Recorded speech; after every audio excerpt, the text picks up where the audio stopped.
সূরা বাকারার ধারাবাহিক তাফসীর চলছে। আজকে 249 নং আয়াত থেকে আমরা তরজমা শুনবো, এরপরে তাফসীর শুনবো। আল্লাহ তাআলা বলছেন, ফালাম্মা ফাসলা তালুত বিল জুনুদ, যখন তালুত তার সৈন্যবাহিনী নিয়ে পৌঁছিয়ে গেল যুদ্ধ করার জন্য, তখন তিনি পরীক্ষা করতে চাইলেন। তিনি বললেন তার সৈন্যবাহিনীকে যে নিশ্চয়ই মুবতালিকুম বিনাহার, তোমাদেরকে পরীক্ষা করা হবে রিভারের দ্বারা, নদীর দ্বারা। ফামান শারিবা মিনহু ফালাইসা মিন্নি, নদী থেকে যে ব্যক্তি পানি পান করবে সে আমাদের দলভুক্ত নয়। ওমান লাম ইয়াতআমহু ফাইন্নাহু মিন্নি ইল্লা মান ইগতারাফা গুরফাতাম বিয়াদিহি, যে ব্যক্তি পানি খাবে সে আমাদের দলভুক্ত নয়, তবে যে ব্যক্তি গুরফা অর্থাৎ এক অঞ্জলি, হাতের তালুতে যতটুকু ধরে এইটুকু যে খাবে সে আমাদের সাথের লোক। ফাশারিবু মিনহু ইল্লা কলিলাম মিনহু, যে সৈন্যবাহিনীর মধ্যে অল্প কয়েকজন বাদ দিয়ে অধিকাংশই পানি খেয়ে ফেলল। ফালাম্মা জাওয়াজাহু ওয়াল্লাযীনা আমানু মাআহ, যখন তারা এবং মুমিনরা, তার সাথে যেই সমস্ত মুমিন ছিল তারা যখন নদী পার হয়ে গেল, ক্বালু, তাহারা বলল, লা তাকাতা লানা আল-ইয়াওমা বিজালুত ওয়া জুনুদি, যে জালুত এবং জালুতের বাহিনী দেখে তারা বলল যে সর্বনাশ, আমরা তো এদের সাথে যুদ্ধ করতে পারবো না। ক্বালাল্লাযীনা ইয়াযুন্নুনা আন্নাহুম মুলাকুল্লাহ, কিন্তু তাদের মধ্যে যারা আল্লাহর সাথে সাক্ষাৎ করতে হবে এটার উপরে ঈমান আনে এবং ধারণা আছে যাদের, তারা বলল, কাম মিন ফিআতিন কলিলাতিন গালাবাত ফিআতান কাসীরাতান বিইذনিল্লাহ, যে আল্লাহ যদি চান তাহলে অনেক সময় দেখা গেছে কম অল্প সৈন্যবাহিনী অধিক সৈন্যবাহিনীর উপরে বিজয়ী হয়েছে। এটা আল্লাহ তাআলা যদি চান তাহলে হইতে পারে। আল্লাহু মা'আস সাবিরিন, আর আল্লাহ তাআলা ধৈর্যশীলদের সাথে আছেন।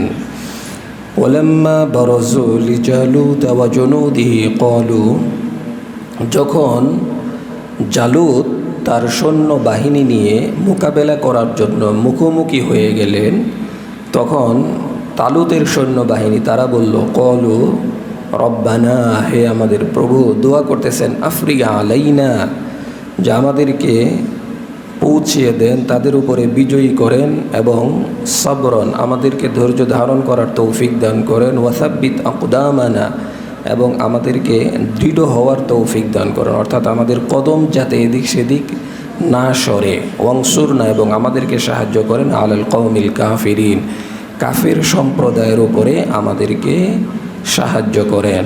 ফাহাজামুহুম বিইذনিল্লাহ, ফাহাজামুহুম বিইذনিল্লাহ, যে আল্লাহর অনুমতি ক্রমে তাদের সাথে যুদ্ধ শুরু হয়ে গেল, তারা বিজয়ী হইলেন।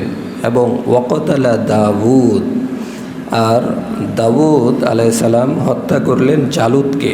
ওয়া আতাহুল্লাহুল মুলক, আর দাউদকে আল্লাহ তাআলা বাদশাহী দান করলেন, ওয়াল হিকমা, প্রজ্ঞা দান করলেন, ওয়া আল্লামাহু মিম্মা ইয়াশা, এবং তাকে জ্ঞান দান করলেন যতটুকু আল্লাহ তাআলা চান।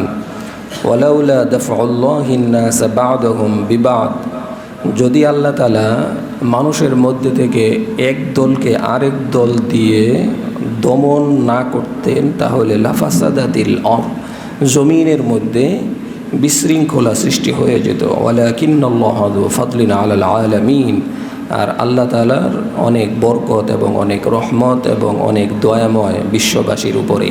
তিলকা আয়াতুল্লাহি নাতলুহা আলাইকা বিল হক, আর এই সব কিছুই নিদর্শন যেগুলি তেলাওয়াত করে শোনানো হলো এগুলি আপনাকে সত্য সহকারী শোনানো হয়েছে। ওয়া ইন্নাকা লামিনাল মুরসালিন, আর অবশ্যই আপনি রসুলদের থেকে অন্যতম। এটা হচ্ছে তরজমা। গত সপ্তাহ আমরা শুনেছিলাম যে তালুত এবং জালুতের ঘটনা, উল্লেখযোগ্য একটা কোরআনের ঘটনা। এখানে মূসা আলাইহিস সালাম এবং তার কওমের কথা বলা হয়েছে, যে মূসা আলাইহিস সালাম যখন তার কওমকে, বনি ইসরাইলকে বললেন যে আমালিকা গোত্রের সাথে যুদ্ধ করতে হবে, তখন মূসা আলাইহিস সালামের কওম তার উম্মত বলল যে তুমি এবং তোমার আল্লাহ গিয়েই যুদ্ধ করো, আমরা কোনো যুদ্ধ করতে পারবো না। তখন এর শাস্তি স্বরূপ আল্লাহ তাআলা তাদেরকে কি করলেন, সিনাই পর্বত বা ময়দানে সিনাই, তো সেখানে তারা উপস্থিত হলেন এবং তারা সেখানে চলতে থাকলেন। তো সারাদিন চলার পরে রাত্রিতে দেখে যে সারাদিন যা চলছে আবার সেই জায়গাতেই তারা চলে আসছে। এভাবে তারা অনেক দিন সেখানে ছিলেন। তাদেরকে এভাবেই শাস্তি দেওয়া হয়েছে, তারা এগুতে পারেনি। আর সেখানেই মূসা আলাইহিস সালামের ইন্তেকাল হয়। এরপরে বনি ইসরাইলের মধ্যে ইউশা ইবনে নুন নবী হন মূসা আলাইহিস সালামের পরে। তো তিনি রাষ্ট্র পরিচালনা করেন, তিনিও আমালিকা এদের বিরুদ্ধে যুদ্ধ করার প্ল্যান প্রোগ্রাম করেন এবং তার সময় বিভিন্ন জায়গাতেই কাজী নির্ধারণ করা হয়। তো একা তো আর রাষ্ট্র পরিচালনা করা যাবে না, বিভিন্ন প্রদেশ বিভিন্ন জায়গাতেই কাজী নির্ধারিত করা হয় এবং সেভাবেই রাষ্ট্র পরিচালিত হতে থাকে। এর কিছুদিন পরে আবার ইউশা ইবনে নুন মারা যান। এরপরে বনি ইসরাইলদের মধ্যে নবীবিহীন থাকে, বনি ইসরাইলে অনেক দিন পর্যন্ত নবী নাই। তো এই কাজীরাই দেশ পরিচালনা করে চালাচ্ছেন। তো ইতিমধ্যেই তারা বিভিন্নভাবে আক্রমণের শিকার হন, চতুর্দিক থেকে আক্রমণের শিকার হন এবং ফিলিস্তিন দখল হয়ে যায়। তো এই ধরনের সমস্যায় তারা পতিত হন। তখন তাদের মধ্যে আবার আরেক নবী শামউন নামে এক নবী জন্মগ্রহণ করেন এবং সেই নবী জন্মগ্রহণের পরেই এই বনি ইসরাইলরা তারা বলতে থাকে যে কাজীরা তো দেশ পরিচালনা করতে পারতেছে না, আপনি একজন বাদশা নির্ধারিত করে দেন যেই বাদশায় দেশ পরিচালনা করবে এবং আমরা আমালিকা যেই গোত্র আছে তাদের বিরুদ্ধে আমরা যুদ্ধ করব এবং ফিলিস্তিন বিজয় করব। তখন এই শামউন এই নবী তিনি একজন বাদশা নির্ধারিত করে দেন, যেই বাদশার নাম হচ্ছে তলুত, যেই বাদশার নাম তলুত। তো তলুতকে বাদশা নির্ধারণ করার পরে বনি ইসরাইল তারা মানতে চায় না। তারা বলে যে তলুতের মধ্যে কি আছে, না সে ধনী, না টাকা পয়সাওয়ালা, না ক্ষমতা আছে, তা কি আছে তাকে যে মানতে হবে। তখন শামউন নবী তিনি বলেন যে না, তোমরা মানো। যেই কথা আল্লাহ তাআলা একটু আগেও বলছেন ফিল ইলমি ওয়াল জিসম, যে আমি তাকে শারীরিকভাবেও সক্ষমতা দিয়েছি এবং তার মধ্যে ইলমও আছে। তার মধ্যে যেহেতু জ্ঞান আছে, তো জ্ঞান থাকার কারণে সে ভালোভাবে রাষ্ট্র পরিচালনা করতে পারবে। যেহেতু দ্বীনি ইলম আছে সে পারবে। তো আমরা তো দ্বীনি ইলম যাদের মধ্যে আছে তাদেরকে তো নেতা মানতে চাই না। আজকে যারা সমাজপতি, সমাজ যারা টেকেল দিচ্ছে, সমাজে যারা নেতৃত্ব দিচ্ছে, তাদের মধ্যে কয়জনের দ্বীনি ইলম আছে, দ্বীনি জ্ঞান আছে? না নামাজ পড়ে, না রোজা করে, না দ্বীনি কোনো জ্ঞান আছে? তো যার কারণে আল্লাহর ভয় নাই। আর আল্লাহর ভয় না থাকার কারণে রডের বদলে বাঁশ, রডের বদলে বাঁশ। কী কারণ? কারণটা তো ওইটাই এবং সব জায়গাতেই এটা। এই জন্যে দ্বীনি জ্ঞান যাদের মধ্যে আছে, দ্বীনের ইলম যাদের মধ্যে আছে, তারা যদি ক্ষমতায় থাকে, এটা কিন্তু আমানত। এই যে সাপোর্ট দেওয়া, এটা কিন্তু বিরাট আমানত। এই সম্পর্কে জিজ্ঞেস করা হবে যে সে হলো সন্ত্রাসী, সে ডাকাত, তারপরেও তার পক্ষে সিল, এটা কেন দিছিল? এই যে পক্ষ অবলম্বন করলা, তোমাকে যে একটা আমানত দেওয়া হয়েছিল, এই পক্ষ অবলম্বন করাটা একটা আমানত, এটা কেন করেছিল এই ব্যাপারে জিজ্ঞেস করা হবে। সে যদি অপরাধ করে আর সে যদি ভালো করে তাহলে সওয়াব পাওয়া যাবে। তো এখন কে ভালো করবে কে খারাপ করবে এটা তো আমরা জানি, এটা তো আমরা দেখতেছি, বারংবার দেখতেছি। তারপরেও ঠিক আছে হুজুর, কিন্তু সময় হইলে জাগা মতো ওইটাই, এই আর কি। তো যদি দ্বীনের ইলম থাকে, তার যদি তার কাছে নেতৃত্ব থাকে, তাহলে সবাই ভালো থাকে, সমাজে ইনসাফ প্রতিষ্ঠা হয়। তো তলুতের মধ্যে ইলম আছে। তো নবী বললেন যে তলুতের মধ্যে যেহেতু ইলম আছে, তার দ্বারা বাদশাহী করা সম্ভব এবং তোমরা নির্যাতিত হবে না, জুলুমের শিকার হবে না, তাকে মেনে নাও। আর তাকে যদি তোমরা বাদশা মানো তাহলে আরেকটা ঘটনা, যেটা তোমাদের মধ্যে একটা সিন্দুক ছিল, যেটা তোমাদেরকে আল্লাহ তাআলা দিছিলেন, যেই সিন্দুকের মধ্যে হারুন এবং মূসা আলাইহিস সালামের অনেক স্মৃতি বিজড়িত জিনিস রয়েছে, এবং যেই সিন্দুকের মধ্যে তাওরাতের কপি রয়ে গেছে, সেটা চুরি হয়ে গেছে, সেটা চুরি করে নিয়ে গেছে আমালিকার লোকজন। তো সেটা তোমরা তখনই ফেরত পাবে যখন এই তালুতকে তোমরা বাদশা মেনে যুদ্ধের ময়দানে নামবে। তখন আল্লাহ তাআলা ফেরেশতাদের মাধ্যমে সেই সিন্দুককে তোমাদের কাছে ফিরিয়ে দিবেন। আর সিন্দুক থাকলে লাভ কি? যে সিন্দুক যে কোনো যুদ্ধে গেলেই সিন্দুক যদি সামনে থাকে তাহলে বিজয় সুনিশ্চিত। এই জন্য সিন্দুকটা দরকার। তখন তারা বলল, আচ্ছা ঠিক আছে, তালুত যেহেতু এটা পারবে তাহলে আমরা তাকে মেনে নিলাম বাদশাহ হিসাবে। এরপরে তাকে বাদশাহ হিসাবে মেনে নেওয়া হয়। বাদশাহ হিসেবে মেনে নেওয়ার পরে তিনি তো তলুত বাদশাহ। এরপরের থেকেই ফালাম্মা ফসল তলুত বিল জুনুদ, যে তলুত যখন তার সৈন্যবাহিনী নিয়ে পৌঁছিলেন, অর্থাৎ যুদ্ধ করার জন্য অগ্রসর হলেন, তখন তিনি, তার সাথে ছিল ৮০,০০০ সৈন্য, ৮০,০০০ সৈন্য ছিল। ক্বালা ইন্নাল্লাহা মুবতালিকুম বিনাহার, তিনি বললেন তোমাদেরকে পরীক্ষা করা হবে, এমনিই তোমাদেরকে সৈন্যবাহিনীতে ভর্তি করে আমি বিপদে পড়ব না, কারণ সময় মতো তোমরা পিছন দিক থেকে পালাবে। এই জন্য তোমাদের ঈমানকে আগে পরীক্ষা করা হবে, দেখি আসলে তোমরা যুদ্ধের জন্য কতটুকু প্রস্তুত, বা তোমরা যুদ্ধ আসলে কতটুকু করবে, নাকি গনিমতের মাল খাওয়ার জন্য বা সংখ্যায় অনেক বেশি তোমরা তো তাদের সাথে পারবেই, তাদের উপরে জবরদস্তি করার জন্য বা তাদের সব কিছু দখল করার জন্য কোন নিয়তে করতেছো, এই জন্য তোমাদেরকে আমি পরীক্ষা করব। তো আল্লাহ তাআলা পরীক্ষা করতে চাইলেন তাদেরকে। পরীক্ষাটা কি? ইন্নাল্লাহা মুবতালিকুম বিনাহার, তোমাদেরকে পরীক্ষা করা হবে বিনাহার, রিভার অর্থাৎ নদী, নদীর মাধ্যমে তোমাদেরকে পরীক্ষা করা হবে, অর্থাৎ নদী পার হইতে হবে। তো নদীটা কোথায় ছিল? নদীটা ছিল জর্দান এবং ফিলিস্তিনের মধ্যবর্তী জায়গায়, যেই নদীর নাম ছিল নাহরুন শরিয়া, শরীয়ত অর্থাৎ নাহার মানে তো নদী, আর শরিয়া এই নদীর নাম ছিল শরিয়া। সেই নদী তোমাদেরকে পার হইতে হবে। তো আচ্ছা, পার হওয়া তো ঠিক আছে, কোনো সমস্যা নাই, তবে শর্ত আছে। শর্ত হচ্ছে ফামাং শারিবা মিনহু ফালাইসা মিন্নি, যে তোমরা নদী পার হওয়ার সময়ে একটু পানি পান করতে পারবে না, এটা হলো তোমাদের জন্য পরীক্ষা। অথচ ওই সময় প্রচণ্ড গরম, মানে পানি খাওয়ার জন্য জান যায় যায় অবস্থা। এই সময়ে পানি পান করার জন্য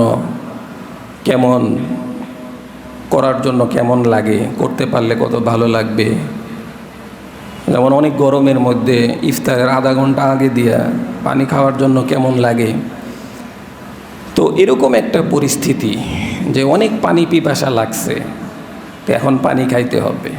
তা আল্লাহর পরীক্ষার সিস্টেমই তো এইটা, কঠিন অবস্থায় ফেলবেন, ওখানে পরীক্ষায় পাশ করতে হবে। আর দুনিয়া তো পরীক্ষার স্থলই, জান্নাতে তো আর কোনো পরীক্ষা নাই। জান্নাতে হলো মা তাশতাহিহিল আনফুস, মন যা চাবে তাই, পরীক্ষা নাই, কষ্ট নাই, ইনকামের টেনশন নাই, বিবি বাচ্চার টেনশন নাই, পাড়া প্রতিবেশীর টেনশন নাই, শত্রুতা নাই, হিংসা নাই, কারো অহংকার নাই, কারো পিছনে লাগা নাই, কোনো কিচ্ছু নাই, শুধু খাবে দাবে, এই আর কি। কে কত ভোগ করতে পারে, বেহেশতে চলবে এইটার প্রতিযোগিতা, যে কে কত ভোগ করতে পারে, কে কত খাইতে পারে, কে কত আনন্দ করতে পারে, এইটার পরীক্ষা, এইটার। তো দুনিয়াতে পরীক্ষা হবে অবশ্যই কষ্টের পরীক্ষা।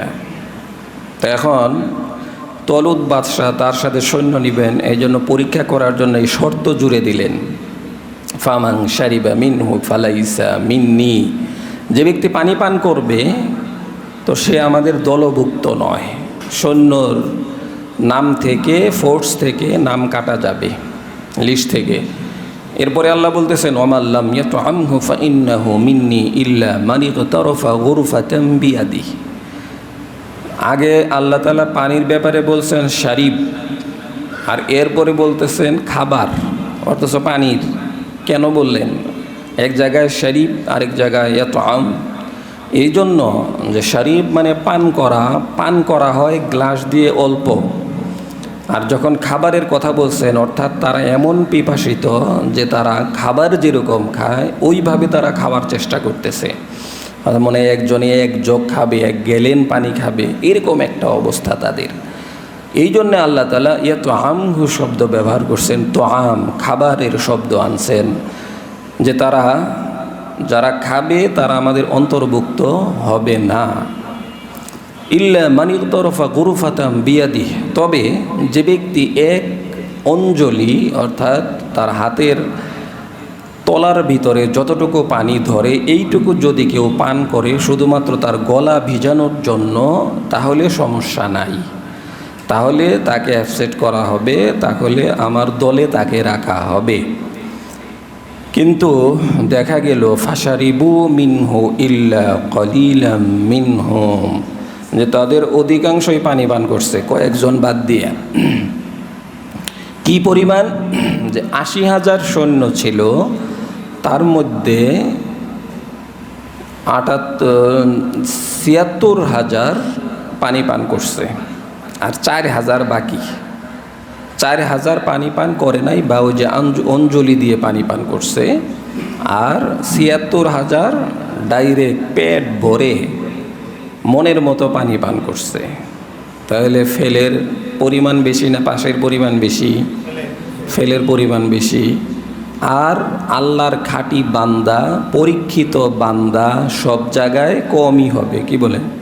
সব জায়গায় কমই হবে। ওয়াজ মাহফিলে মানুষ কম, গান বাজনায় মানুষ বেশি, মসজিদে মানুষ কম, মার্কেটে মানুষ বেশি। এই যে এখন তাফসির চলতেছে, যেটা কোটি টাকা দেওয়া সম্ভব না, মানুষ কম, আর দেখেন এখন ওই এইখানেই দাঁড়ায় দাঁড়ায় গল্প মারতেছে কোনো কারণ ছাড়া।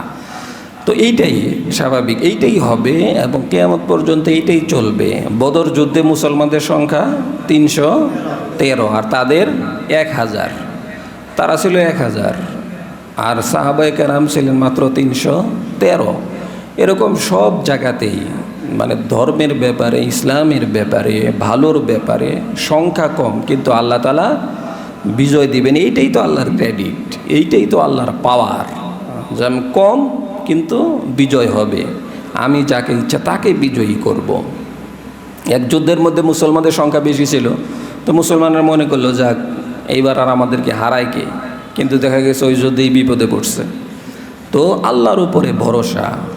তো এরপরে ফালাম্মা জাওয়াযাহু হুয়া ওয়াল্লাযীনা আমানু মাআহ, তো তাদের মধ্যে মাত্র ৪,০০০ সাথী হয়েছে। এখন যারা তাদের সাথে ছিল, ফালাম্মা জাওয়াযাহু হুয়া ওয়াল্লাযীনা আমানু মাআহ, মুমিন যারা তাদের সাথে ছিল, ওই যে ৭৬,০০০ যারা ছিল, তারা বলতেছে ক্বালু লা তাকাতানা আল ইয়াউমা বিজালুত ওয়া জুনুদি, যে জালুত এবং তার সৈন্য বাহিনী তো অনেক, এদের সাথে যুদ্ধ করব কেমনে? কারণ পানি খায়া কি হয়েছে? ঈমান শেষ করে ফেলছে, ঈমান তো দুর্বল হয়ে গেছে পানি খায়া। তাই এই জন্যে কয় যে এই কিলি কেমনে সম্ভব? আমরাও যখন ইসলামের কথা বলি, ইসলামী শাসনের কথা বলি, তখন বলে হুজুর কেমনে সম্ভব? হুজুর ঘরে ভোট দিয়ে ভোটটা নষ্ট করবো নাকি? ভোট দিলে হুজুরদেরকে ভোট দিলে ভোট নষ্ট কেমনে হয়? আপনারা তো জিজ্ঞেস করা হবে তুমি ভালো জায়গায় দিছো না খারাপ জায়গায় দিছো। আল্লাহকে জিজ্ঞেস করবে নষ্ট হয়েছে না পচছে না গলছে না কি হয়েছে, এটি জিজ্ঞেস করবে। এগুলো হলো ভুয়া কথা। তো এই সংখ্যা তো কম থাকবেই, তারপরেও তাদের পক্ষেই থাকতে হবে। তো তারা বলতেছে যে সৈন্য যেহেতু এত চলবে না, আমরা যুদ্ধ করতে পারবো না। তো তাদের ঈমান যেহেতু পানি খেয়ে শেষ করে ফেলছে, এই জন্য তারা মুখ দিয়ে এই কথা বলতেছে। আর যারা ক্বালাল্লাযীনা ইয়াযুন্নুনা আন্নাহুম মুলাকুল্লাহ, আল্লাহর সাথে সাক্ষাৎ করতে হবে এই ধারণা যারা রাখে, তারা বলল কাম মিন ফিআতিন কলিলাতিন গলাবাত ফিআতান কাসীরাতান বিইذনিল্লাহ। ভয় নাই, টেনশন নাই, অনেক ইতিহাস এরকম রয়েছে যে সৈন্যবাহিনী কম, বহু সৈন্যবাহিনীর উপর আল্লাহ তাআলা তাদেরকে বিজয় দান করছে। ইমানদারের কথা তো এরকমই থাকবে, এই 4000 তো ইমানওয়ালা, এই জন্য ইমানের মতোই কথা তাদের, যে আমরা সংখ্যায় কম আছি তাতে কি হয়েছে, কোনো সমস্যা নাই, আল্লাহ যদি চান তো আমরা অধিক সংখ্যার উপরে বিজয়ী হয়ে যাব। এটা হচ্ছে ইমানওয়ালাদের কথা। আর তারা বলতেছে আল্লাহু মা'আস সাবিরিন, আর আল্লাহ তাআলা ধৈর্যশীলদের সাথে আছেন, আমরা একটু ধৈর্য ধারণ করি, আমরা পারবো ইনশাআল্লাহ, এটা বলতেছেন। এরপরে ওয়ালাম্মা বারাজু লিজালুত ওয়া জুনুদিহি ক্বালু রব্বানা আফরিগ আলাইনা সাবরান ওয়া সাব্বিত আকদামানা ওয়ানসুরনা আলাল কওমিল কাফিরিন। যখন তারা জালুত এবং তার সৈন্যবাহিনীর মুখোমুখি হয়ে গেল, ক্বালু তাহারা দোয়া করতে থাকলো, বলা বলি করলো, রব্বানা, হে আমাদের প্রভু। শুধু নামলেই হবে, দোয়া করতে হবে না আল্লাহর কাছে? আমরা কমজোর, আমরা সংখ্যায় কম, কিন্তু আল্লাহর কাছে দোয়া করতে হবে। দোয়া হচ্ছে মুমিনদের জন্য অন্যতম একটা পাওয়ার, এটা হচ্ছে অন্যতম একটা পাওয়ার। দোয়া ছাড়া, দোয়া নাই পাওয়ার নাই। দোয়ার মাধ্যমে আল্লাহ তাআলার কাছ থেকে মঞ্জুর করায় নিতে হবে। বদরের যুদ্ধের আগে রাসূল সাল্লাল্লাহু আলাইহি ওয়াসাল্লাম দোয়া শুরু করে দিয়েছেন, সকল যুদ্ধের আগে রাসূল দোয়া করছেন, এবং সব জায়গাতেই দোয়া থাকতে হবে। আর দোয়া হুয়াল ইবাদা মুখুল ইবাদা, দোয়াই সব কিছু, দোয়াই শক্তি, দোয়াই ইবাদত। তাই জন্যে তারা দোয়া শুরু করে দিয়েছেন। কি দোয়া? আফরিগা আলাইনা, আমাদেরকে বিজয়ী করেন, সবর, এবং আমাদেরকে ধৈর্য ধারণ করার তৌফিক দেন আল্লাহ। ওয়াসাব্বিত আকদামানা, এবং আমাদেরকে দৃঢ় রাখেন, আকদামানা, আমাদের কদমগুলি, আমাদের পাগুলি স্থির রাখেন, অর্থাৎ তাদের উপরে বিজয়ী করেন। ওয়ানসুরনা, এবং আমাদেরকে সাহায্য করেন, আলাল কওমিল কাফিরিন, কাফের সম্প্রদায়ের উপরে। এই দোয়া তারা শুরু করে দিলেন। ফাহাজামুহুম বিইذনিল্লাহ, আল্লাহ তাআলার অনুমতিক্রমে তারা বিজয়ী হয়ে গেল। এই 4000 সৈন্য বিশাল সৈন্যবাহিনীর উপরে বিজয়ী হয়ে গেল। এরপরে কি করলো? ওয়াকাতালা দাউদ জালুত, দাউদ আলাইহিস সালাম জালুতকে হত্যা করলেন। দাউদ আলাইহিস সালাম কই থেকে আসলেন এখানে? আবার তালুত আর জালুতের যুদ্ধ চলতেছে। তো তালুতের সৈন্যবাহিনীর মধ্যে দাউদ আলাইহিস সালামের বাবা সহকারে তারা 13 ভাই ছিলেন, আর তারা 13 ভাই যুদ্ধ করছেন। আর এই 13 ভাইয়ের মধ্যে দাউদ আলাইহিস সালামও ছিলেন। আর দাউদ আলাইহিস সালাম নিজে, এই যে বাদশাহ জালুত যে আছে, জালিম বাদশাহ, তাকে হত্যা করছেন এই জায়গাতে। ওয়া আতাহুল্লাহুল মুলক, আর এরপরে এই তালুত বাদশার ইন্তেকালের পরে হযরত দাউদ আলাইহিস সালাম নবী হয়ে গেলেন। ওয়া আতাহুল্লাহুল মুলক, এবং আল্লাহ তাআলা বলতেছেন আমি তাকে বাদশাহী দিলাম, রাজত্ব দিলাম। সে নবীও আবার বাদশাও। সুলাইমান আলাইহিস সালাম নবীও ছিলেন, আবার বাদশাও ছিলেন। এমনিভাবে দাউদ আলাইহিস সালাম নবীও ছিলেন, আবার বাদশাও ছিলেন। তিনি পাখির ভাষা বুঝতেন। ওয়াল হিকমাহ, এবং তাকে প্রজ্ঞা দান করা হলো, হিকমত দেওয়া হলো। ওয়া আল্লামাহু মিম্মা ইয়াশা, এবং তাকে অনেক জ্ঞান দান করা হলো। আল্লাহ তাআলা যেভাবে চান সেভাবে তাকে জ্ঞান দান করা হয়েছিল। যে দাউদ আলাইহিস সালাম জাবুর কিতাব পাঠ করতেন, সেখানে পাখিরা আসতো, মাছ আসতো তার সুমধুর কণ্ঠের জাবুর তেলাওয়াত শোনার জন্য। এবং তিনি মোমের মধ্যে হাত দিলে এটা গলে যেত। তাকে আল্লাহ তাআলা অনেক ক্ষমতা দিয়েছিলেন, এবং সেগুলি বানিয়ে তিনি বিক্রি করতেন। এরপরে আল্লাহ তাআলা বলতেছেন ওয়ালাউলা দাফাউল্লাহিন নাস বা'দাহুম বিবাদ, যদি আল্লাহ তাআলা মানুষদের মধ্যে এক শ্রেণীর মানুষকে আরেক শ্রেণীর মানুষের দ্বারা যদি দমিয়ে না রাখতেন, তাহলে লাফাসাদাতিল আরদ, জমিনের মধ্যে ফাঁসা সৃষ্টি হয়ে যেত। মেম্বাররে চেয়ারম্যানের দ্বারা আল্লাহ তাআলা কি করে? সাইজ করে রাখে। আবার চেয়ারম্যানরে এমপির মাধ্যমে সাইজ করে রাখে। আবার এমপিকে মন্ত্রীর মাধ্যমে সাইজ করে রাখে। অন্যথায় সে জুলুম করবে, জমিনের মধ্যে ফাঁসা সৃষ্টি করবে।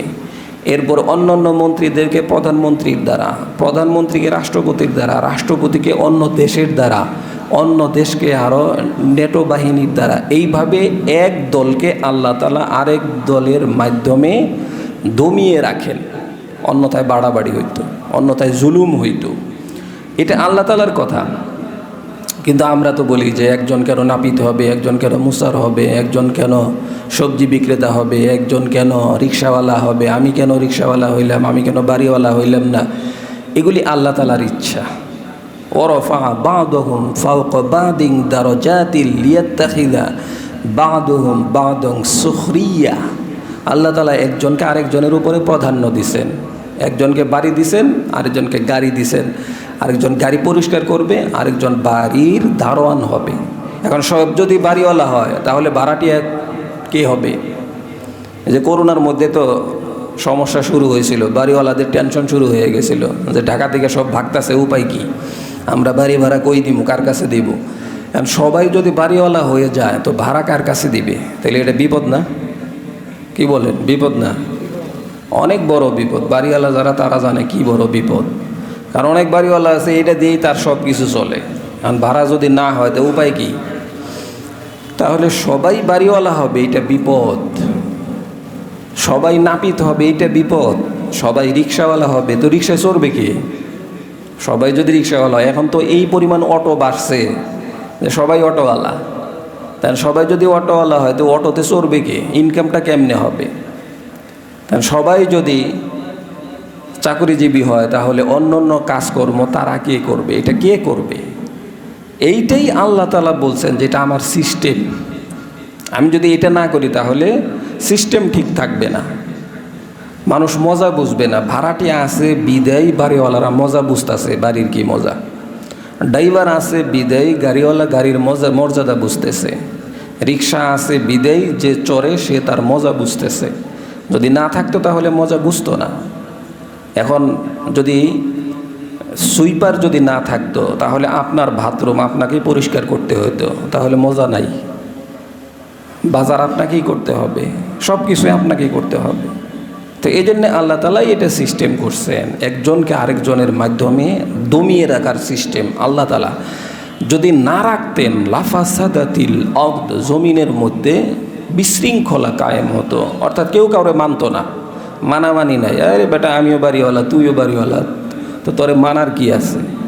তো ফাসাদ সৃষ্টি হইতো। ওয়ালাকিন্নাল্লাহা যু ফাদলিন আলাল আলামিন, আল্লাহ তাআলা সমস্ত বিশ্বের উপরে দয়াময়। ওই যে একবার বলছিলাম যে সবাই যদি ধনী হয়ে যায় তো তখন কাজ কে করবে? তো এক দেশে দেখা গেল যে সবাইরে ধনী বানায় দিছে। তো একজন সবজি বিক্রেতা দেখছে যে হঠাৎ করে তার মোবাইলের মধ্যে 1 কোটি টাকা চলে আসছে। এখন মোবাইলে 1 কোটি টাকা আসলে কি তার সবজি বিক্রি করা লাগে? কিসের আবার সবজি বিক্রি? তো সবজি বিক্রি বাদ দিয়ে দোকান গোটায় মোটায় বাসায় চলে আসছে। বাসায় চলে এসে বাচ্চারে বলতেছে, কিরে তোর টিচার কই, আজকে পড়বি না? তো টিচারের ফোন দিল, টিচার বললো যে আমার মোবাইলে 1 কোটি টাকা চলে আসছে, এখন থেকে আর টিউশনি করবো না। তো এখন পড়া বন্ধ, ছেলের পড়া বন্ধ। এরপরে মা অসুস্থ ডিসপেন্সারিতে গেছে ওষুধ নেওয়ার জন্য, জ্বরের ওষুধ প্যারাসিটামল। দেখে যে ডিসপেন্সারি বন্ধ। তো জবারে ফোন দিল যে কী ব্যাপার, বন্ধ কেন? পরে বলল যে আমার মোবাইলে তো 1 কোটি টাকা আসছে, এখন কি আর এইগুলি করার সময় আছে, এই জন্য বাসায় আছে। তো এখন ওষুধ আর নিতে পারতেছে না, মা অসুস্থ। এরপরে খাবার কিনতে গেছে হোটেলে, বাসায় খাবে, সে খাবে। তো হোটেলওয়ালা দেখে যে শাপলাও বন্ধ। এরপরে শাপলাওয়ালার ফোন দিল, কি ব্যাপার? বলল যে আমার মোবাইলে 1 কোটি টাকা চলে আসছে, এখন থেকে দোকান বন্ধ। তো এরকম যেখানেই যাচ্ছে, যে রিক্সাওয়ালারে খুঁজতেছে যে অমুক জায়গায় যাব, সে বলল আমার মোবাইলে 1 কোটি টাকা আসছে, আমি আর রিক্সা চালাবো না। তাহলে ডাক্তার বন্ধ, রিক্সাওয়ালা বন্ধ, গাড়িওয়ালা বন্ধ। এবার ব্যাংক থেকে টাকা ওঠার জন্য গেছে, তো ব্যাংকও বন্ধ। কারণ ব্যাংকওয়ালাদের মোবাইলেও 1 কোটি করে টাকা চলে আসছে, এখন আর ব্যাংকে তারা চাকরি করবে না। তাহলে সিস্টেম কি হয়ে গেল? না ডাক্তার আছে, না সবজিওয়ালা আছে, না বাজারওয়ালা আছে, না হোটেলওয়ালা আছে, কেউ নাই। সবাই যার যার ঘরে বসে আছে। এখন কি এই দেশ চলবে?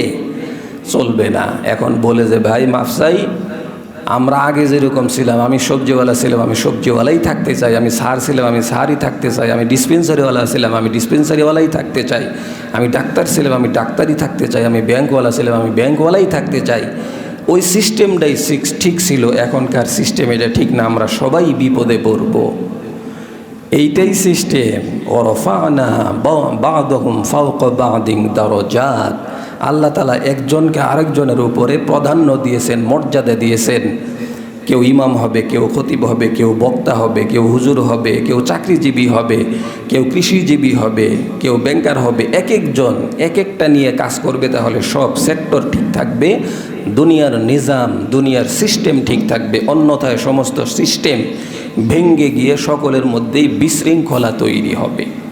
এইটাই আল্লাহ তাআলা বলছেন। তো এভাবে আজকের পারা শেষ, 2 পারা শেষ হলো।